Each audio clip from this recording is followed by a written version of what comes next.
આગળ મહાપ્રભુજી આજ્ઞા કરે દ્વિતીય શ્લોકમાં. તો શું કરવું જેનાથી લૌકિક ચિંતાઓ જાય ને ભગવત સંબંધી ચિંતન થાય, ભાવ દ્રઢ થાય? કારણ કે દ્રઢતાના અભાવમાં જ ચિંતા પેદા થાય છે. પ્રત્યેક ચિંતા ભગવાનના અવિશ્વાસનું દ્યોતક છે કે મારા માથે કોઈ નથી, મારું કરનારું કોઈ નથી, કોણ કરશે? આ અવિશ્વાસ જ.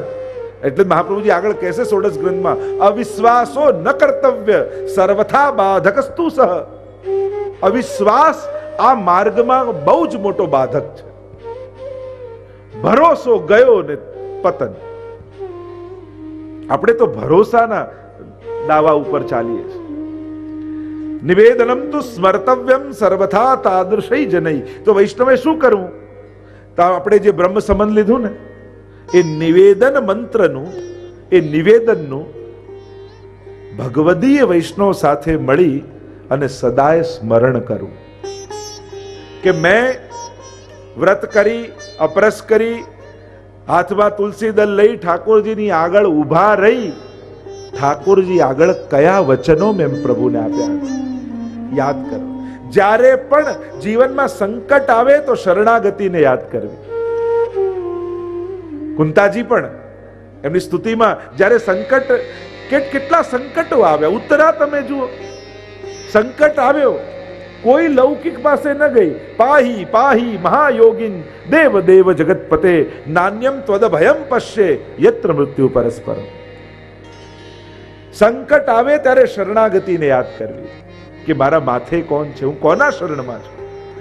અને શરણાગતિનું સ્મરણ કરશો તો ઠાકોરજી સર્વ સંકટોમાંથી દુઃખ દૂર કરશે.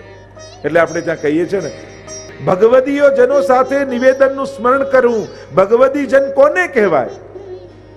જેના સંગથી તમારો ભરોસો મજબૂત થાય એ ભગવદી છે. અને જેના સંગથી ભગવાનના સામર્થ્યમાં શંકા પેદા થાય એ દુસ્સંગ છે. ભલે ને ગળામાં કંઠી માથે તિલક હોય.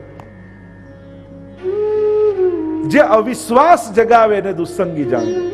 ભલે ગમે તેટલો વિદ્વાન ને ગમે તેટલા શાસ્ત્રો એને મોડે હોય, પણ જેના સંગથી ભગવાનમાં ભરોસો ઉઠવા લાગે તો માનજો મને દુસ્સંગ થઈ રહ્યો છે.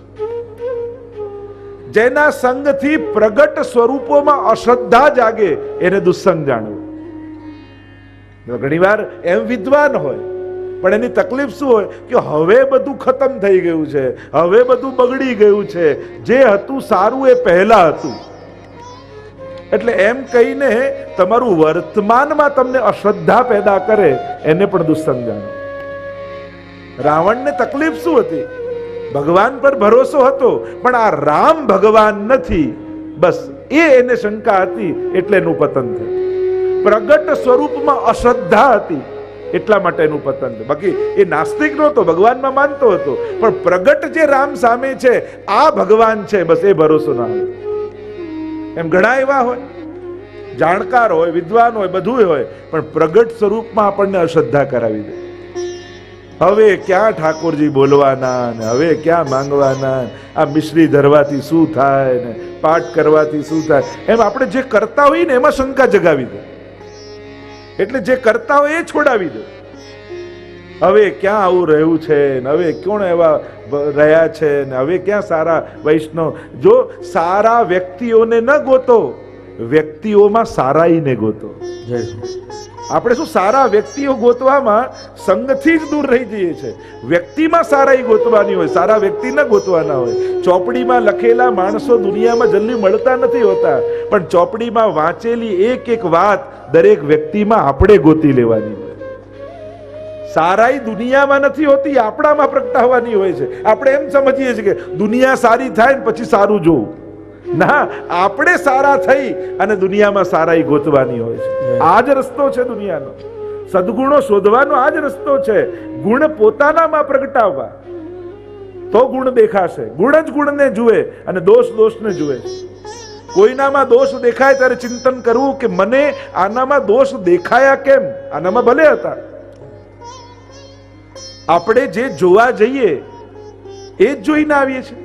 તમે મેળામાં ગયા હો પણ તમને એમ નક્કી કર્યું કે મારે આ વસ્તુ લેવાની છે, એટલે તમે સીધા ગોતતા ગોતતા એ સ્ટોલમાં પહોંચી જાઓ કે નહીં?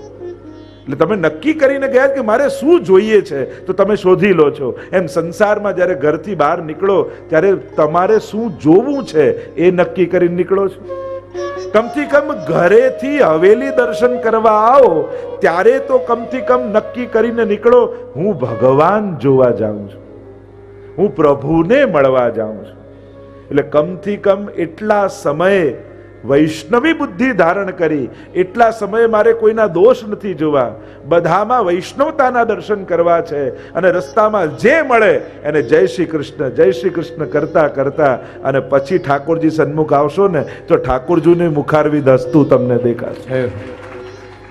પણ સાંસારિક દ્રષ્ટિ રાખી અને ભગવત દર્શન કરવા આવશો તો મંદિરમાં સંસારને ગોતી લેશો. કારણ કે દ્રષ્ટિ એ છે, જે જોવા માટે નીકળ્યા છો એ જ દેખાય છે. કમથી કમ એટલું નક્કી કરો કે પ્રભુને મળવા જાઉં છું હવેલીએ, અત્યારે હું ભગવાનનો છું, અત્યારે હું વૈષ્ણવ છું અને મારે મારી જાતની વૈષ્ણવતા ગુમાવ્યા વગર પ્રભુને જોવા છે. તો જે વાત કરી રહ્યો છું, ભગવદી કોણ, તો એ બીજું લક્ષણ દુસ્સંગનું એ છે, પ્રગટ સ્વરૂપમાં અશ્રદ્ધા, વર્તમાનમાં અશ્રદ્ધા. અને અત્યારે આ રોગ ઘણી રીતે ફેલાવવામાં આવે, પણ આપણે આપણી શ્રદ્ધા ગુમાવી નહીં. કારણ કે જે પોતાની શ્રદ્ધા ગુમાવે નુકસાન એને જ થાય છે. દુનિયામાં તો બધું છે જ, અલગ અલગ અનેક પ્રકારની દુનિયા છે જ. ત્રીજી વાત, જે મનમાં સંશય નાખી જાય એને પણ દુસ્સંગ જાણો. ઘણા લોકો મળે, લો તમે તો આટલી આટલી સેવા કરો તોય તમારી જોડે આમ થયું, એટલે પેલાનું મન ચકડોળે ચડે. લો તમારા બા તો આટલી સેવા કરતા તોય માંદા પડ્યા. એટલે શરીર છે તો માંદા પડે જ ને. માંદગી ને સેવાને ક્યાં તાલમેલ કોઈ છે?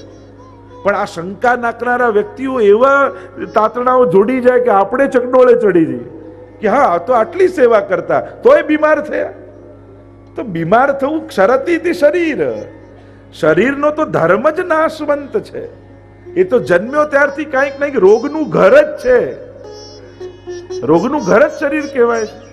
એમાં એની ભક્તિને ક્યાં? ઉલટાનો સાર એવો લેવાનો કે બા આટલા માંદા હતા છતાં એમના મુખમાંથી ભગવત નામ છૂટતું નથી ક્યારે. આને એટલી બીમારી આવે તોય સવારે સેવામાં તો ટાઈમસર પહોંચી જ જાય છે. લાવો એમને આવી માંદગીમાં સેવા કરે છે તો મને તો ઠાકોરજીએ સારું સ્વાસ્થ્ય આપ્યું છે, લાવો હું સેવામાં પહોંચી જાઉં. સાર આવો કાઢવાનો હોય. લોકો સાર એમ કાઢે, લો બીમાર પડ્યા હવે તો આપણે સેવા નહીં કરવાની, સેવા કરવાથી શું થયું? લોકો ઊંધા સાર કાઢે અને ઊંધું સમજાવનારા દુનિયામાં મળી જ જાય. અને પાછા દુસ્સંગ એટલે કોઈ બહુ ખરાબ માણસ નહીં, બહુ ભણેલા ગણેલા સૂટ બૂટ ટાઈ હેટ પહેરેલા પણ મળી શકે છે, બહુ પીએચડી થયેલા લોકો મળી શકે છે. જેના સંગથી ભગવાનમાં અશ્રદ્ધા ને શંકા પેદા થાય એ દુસ્સંગ છે. સત્સંગ એ છે જે આપણી શ્રદ્ધાને દ્રઢ કરે. વિપરીત ઘટનાઓ ઘટી હોય તો એની પાસે જાઓ ને તો એવો સાર કાઢીને આપે કે એમાંય આપણી ક્યાંક ભલાઈ હતી એવી સમજણ આપણને આપીને જાય. એ ભગવદી છે. જો આમાંય ઠાકોરજીની કૃપા હતી, જો આમ ન થયું હોય તો તને કદાચ આવું થાય. એમાંય વિપત્તિમાંય જે કૃપાનો અહેસાસ કરાવે એ ભગવદી છે. એટલે જીવનમાં ન ગમતા હોય છતાંય કોઈ એવા દ્રઢ શ્રદ્ધાવાળા વ્યક્તિનો સંગ રાખવો કે જે જ્યારે મળે ત્યારે ઠાકોરજીની વાત કરે, એવાનો સંગ રાખો. તે નવું સેવામાં શું કર્યું, તે નવા કીર્તન કોઈ શીખ્યા, નવા પાઠ શીખ્યા, આજે ઠાકોરજી માટે શું કર્યું, હમણાં ઉત્સવ આવે છે તો શું તૈયારી તું કરે છે, આજે કોઈ સત્સંગ તને મળ્યો, સત્સંગમાં શું સાંભળ્યું.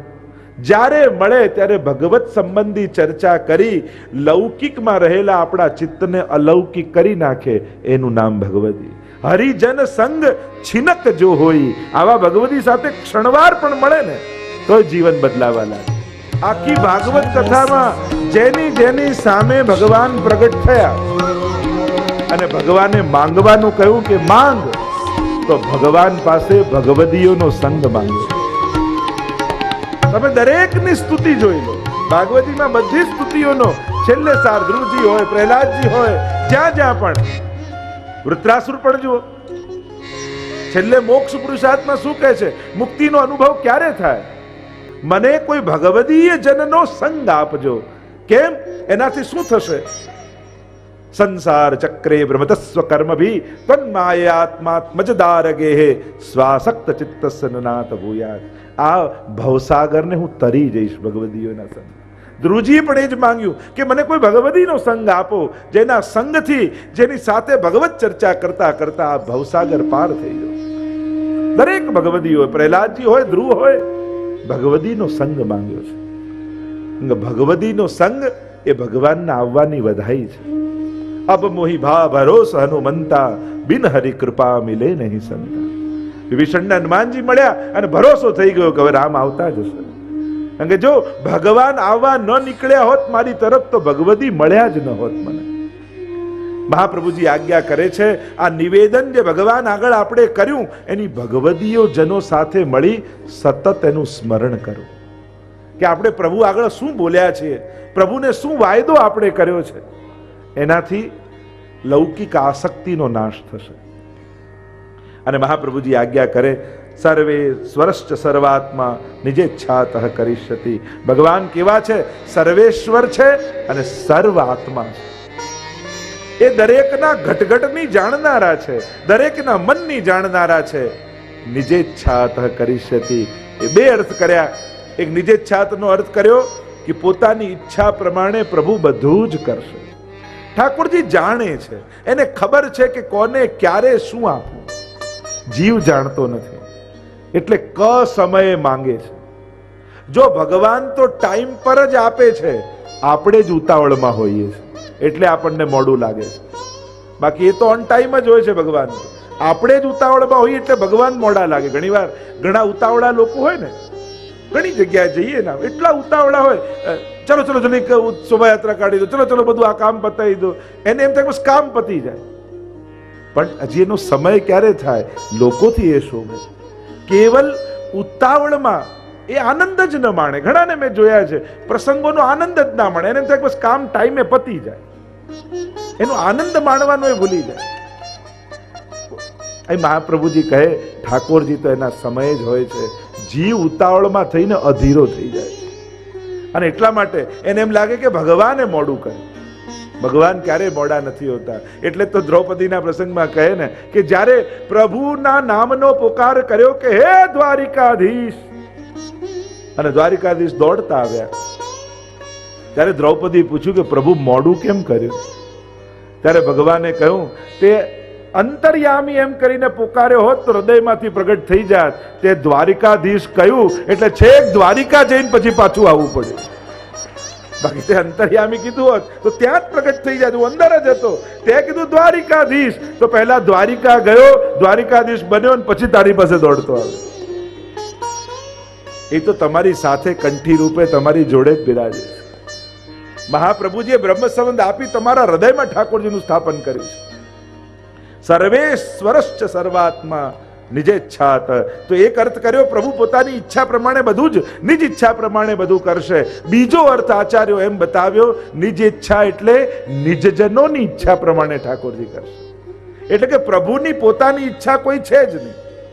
ભક્તે જે મનોરથ કર્યો છે, બસ એ ભક્તનો મનોરથ જ ઠાકોરજીનો મનોરથ બની જાય છે. અને નિજજનોએ જે ઈચ્છા કરી એ ઈચ્છા પ્રમાણે ચાલનારા ઠાકોરજી છે. બસ વૈષ્ણવને મનોરથ કરતા આવડવું જોઈએ. એના હૃદયમાં એવા ભાવ જાગવા જોઈએ કે જેને પૂરા કરવાનો આનંદ ઠાકોરજીને પણ આવે. હૃદયમાં એવો મનોરથ કરો કે ઠાકોરજીને થાય કે ક્યારે આનો મનોરથ હું પૂરો કરી દઉં, ક્યારે જલ્દી આની ઈચ્છા હું પૂરી કરું. એવી ઈચ્છા આપણે કરવી. તો નિજજનોની ઈચ્છા પ્રમાણે ચાલનારા ઠાકોરજી છે.